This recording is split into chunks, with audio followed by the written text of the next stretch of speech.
Welcome back to the channel, dear friends.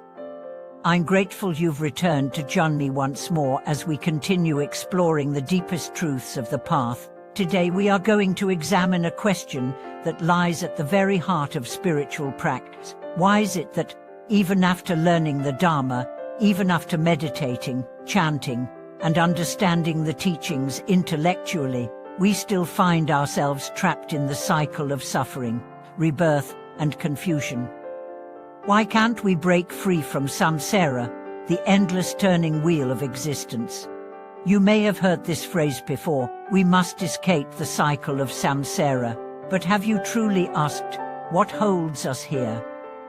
What is the invisible force that draws us back, life after life, thought after thought, into the very suffering we wish to leave behind?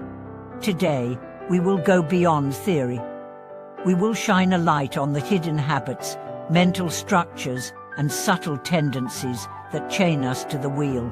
More importantly, we will talk about how to dissolve them not by force, but by wisdom.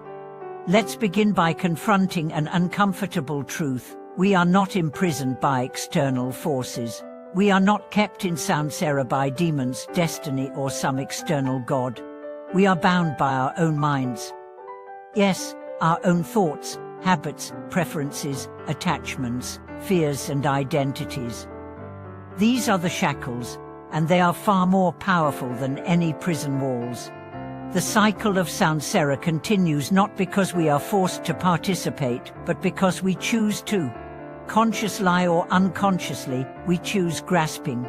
We choose aversion. We choose ignorance. And in that choosing, we build the causes of suffering again and again. So what is the core of samsara?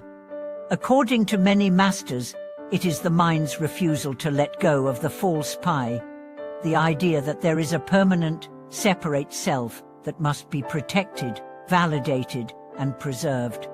From this illusion arises desire, I want.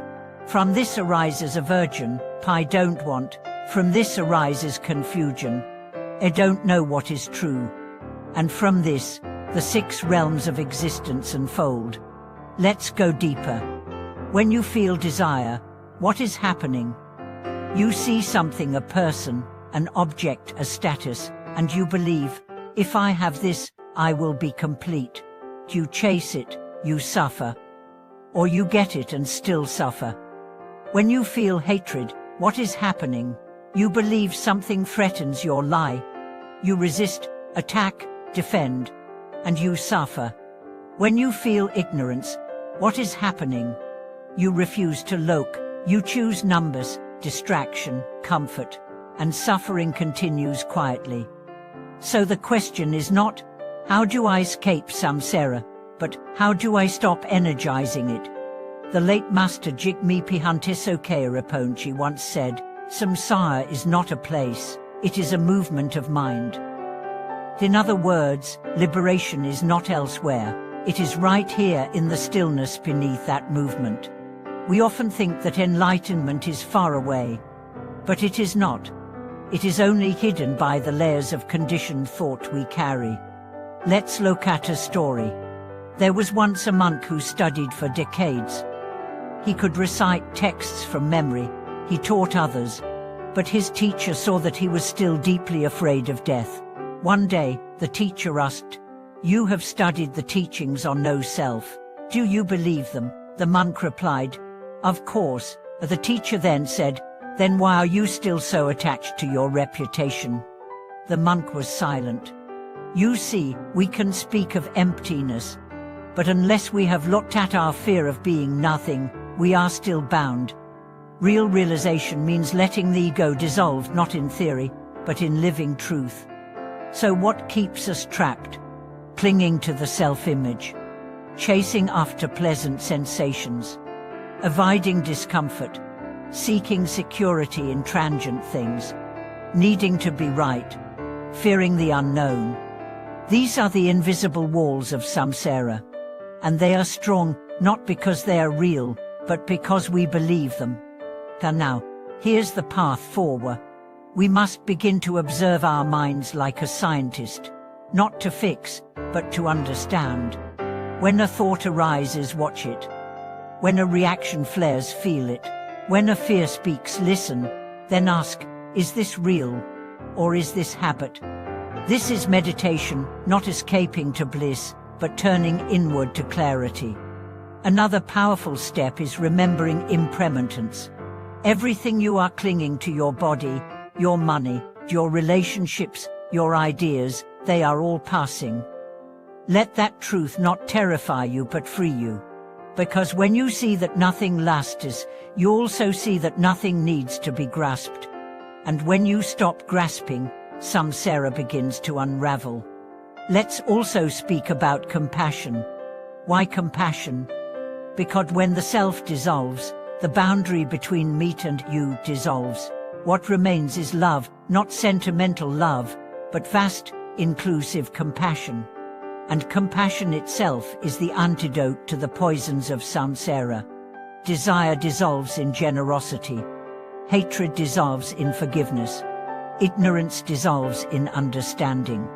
So if you want to escape samsara, don't climb a ladder to heaven. Love more, surrender more, awaken here. Let's take a moment to ask ourselves some reflective questions. Am I living from habit or from awareness? Do I treat others as obstacles or as mirrors? Do I cling to opinions or listen deeply? Do I fear being wrong or hunger for truth? Your answers reveal your samsaric patterns, but don't despair. Awareness is the beginning of freedom. You don't have to dismantle all of samsara today, you just have to stop feeding it. One moment of awareness, one breath of stillness, one act of surrender. That is the revolution. And remember, the Buddha did not promise escape through belief. He promised freedom through insight.